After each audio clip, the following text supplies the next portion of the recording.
Are aware, of course, and there's numerous well-documented instances of people, American citizens, being asked to show and prove their citizenship.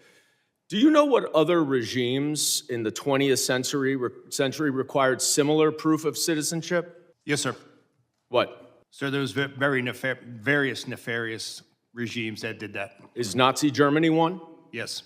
You said in your opening statement that references to ICE as the Gestapo or the secret police encourages threats against ICE agents. 100%. The problem is you have it backwards, sir. People are simply making valid observations about your tactics, which are un-American and outright fascist. If you don't want to be called a fascist regime or secret police, then stop acting like one. Hey, real quick, what part of the nightmare are we in when our own officials are like, yeah, you're probably going to say Nazi Germany, right? Anyway, hi, everybody. My name is Elliott Morgan, and that was ICE Director Todd's lying. We're going to hear a little bit more from him in a second. And we're also later going to see Greg Gutfeld have maybe one of the craziest reactions I've ever seen, even for him. But in the meantime, we can at least rest assured that ICE, it might be a little bit like Nazi Germany, but hey, at least they're not like Amazon Prime. What are we doing? Director Lyons, last year you said in Phoenix at the Border Security Expo that you wanted to see a deportation process that was like, quote, Amazon Prime, but with human beings. Mr. Lyons, how many times has Amazon Prime shot a mom 3 times in the face? None, sir, but you're also... It's the square root of 0, that's right. Yes, sir. Yeah, but if we're going to go down that route of my comment, I did say that comment. However, that comment was taken out. If you go back and watch the video, I did say that we need to be more efficient when it comes to removing individuals from the United States, because ICE doesn't detain punitively. We detain to remove. I don't want to see people in custody. At the end of my statement was, and again, to your point, it was a industry day for AI and efficiencies, but I did say at the end of it, but we deal with human beings, so we can't be like them. And speaking That's of the key part that you're leaving out. Well, speaking of human beings, how many times has Amazon Prime shot a nurse 10 times in the back? None. How many times has Amazon Prime dragged a woman out of her car by her hair and then dragged her down the street? None. Yeah, I mean, I think we can just kind of keep playing this game. How many children did the taillight Alex Preddy kicked out have? How many babies were tear gassed when those protesters entered that church? It's a fun game because the more you play it, the more depressed you get. But why be only depressed when you can also be enraged? This is video of what appears to be pepper spray thrown by a federal agent into Rafael Veraza's car. You okay, Mama? You okay? Seconds later, he realized his daughter, 1-year-old Ariana, was in the back seat, also battling the chemicals. Are you familiar with this incident? Yes. Okay. Now, this is a family of United States citizens who were out to get groceries at a Sam's Club in Chicago. When they arrived, they could see that there was a chaotic operation in the parking lot. They turned their vehicle to leave, at which point your agents sprayed pepper spray out of their vehicle and into the driver's side window of the Veraza's family vehicle.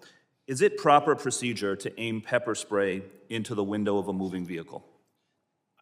I'm not familiar. I don't have all the details on this. It's an ongoing I'm not asking about investigation, but to answer your specific question, is it proper procedure? We try to avoid that. No, it's not. Try to avoid it. Because you understand it's dangerous, right? Not just for the driver, but for pedestrians, for other people who could be hit by a car if a driver is blinded, right? I 100% understand that, but you're talking about intentional versus not intentional. Well, now listen. I've been in a vehicle in one of these situations. Scott, reclaiming my time. From the video, this was clearly intentional, and you know as well as I do that in any other law enforcement agency, if an officer did this, they would be put on leave, investigated, and likely disciplined. Were any of your agents ever investigated or disciplined for this incident? I'll have to get back to you on this incident. I believe it's still an ongoing investigation.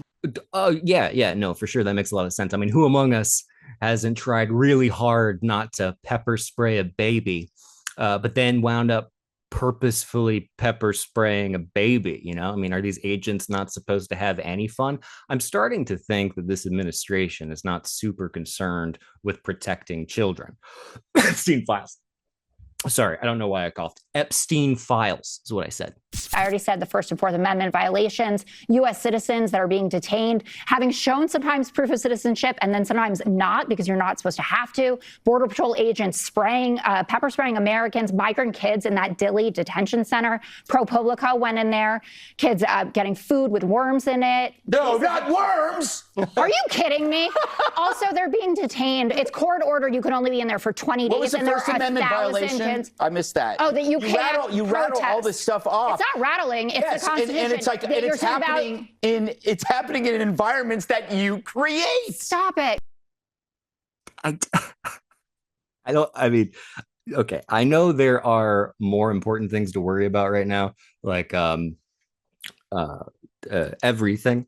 But did Greg Gutfeld just kind of imply that he eats food with worms in them? Like, what kind of a response was that? Oh, it's worms. Oh, okay. Oh, we're complaining about worms in food now. You don't like little worms in your food. What are you eating, Greg? Get help, Greg. This is the most disturbing arrest that we've had here.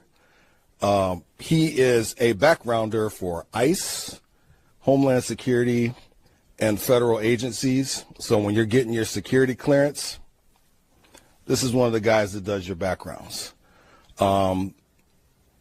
which is kind of scary. So we locked him up. And I think if you're going to be, these people get access, they get a high security clearance, right? Because again, for all the ICE agents, Homeland Security agents, and people getting security clearance, this is one of the people that does the backgrounds. And you come here trying to purchase sex. We locked him up. I don't think he's going to be passing a background check no time soon. All right. Well, I like that guy. The one talking, not the guy in the picture that he's holding who was doing background checks, but then got locked up for, let me see here. Crimes related to underage sex trafficking. You know, at this point, I wouldn't be surprised if crimes related to underage sex trafficking is exactly what got him hired. You know, that seems like it might be a pretty beneficial line on a resume, at least for this administration. So let's recap. ICE, according to ICE, is maybe a little bit like Nazi Germany, but they're not like Amazon Prime. And every single day presents the American citizenry with new horrors from these federal agencies as well as the administration they serve, an administration that is apparently rotten to its core, as well as every layer above that, okay, to the point that even their most tried and true media sycophants are scoffing at the idea of children being served food with worms in it. Let me tell you something. The real worms are the Nazis we elected along the way, the ones that have helped turn this nation into even more of a dying empire and even more of an international punchline. Also, Greg Gutfeld kind of looks like a glowworm. All right. So if you think about it, maybe you are what you eat. And maybe that's why Trump is always acting like a baby. I'm sorry. You ever have one of those thoughts where you're like, I probably should keep that one in there, but then it slips out? It's probably time for me to turn off my phone and computer and really maybe just go off the grid forever. You know, I'm going to make like a Republican and just ignore everything, at least until my empathy kicks back in. And if you're watching and you're a supporter of this administration, you're probably confused about what empathy is. Feel free to reach out. I'm happy to explain it because I can empathize with not knowing what certain things are. Okay, I'm out of here because all right. I understand it's salacious. It's a joke. Okay. It's just, if they are a joke embodied, I can also make a joke about them. They don't like that, by the way, when you make fun of them, because they're very serious people. Anyway, I'm going to go look at Pam Bondi and see how much smoke I can get to come out of my ears. See you next time, folks.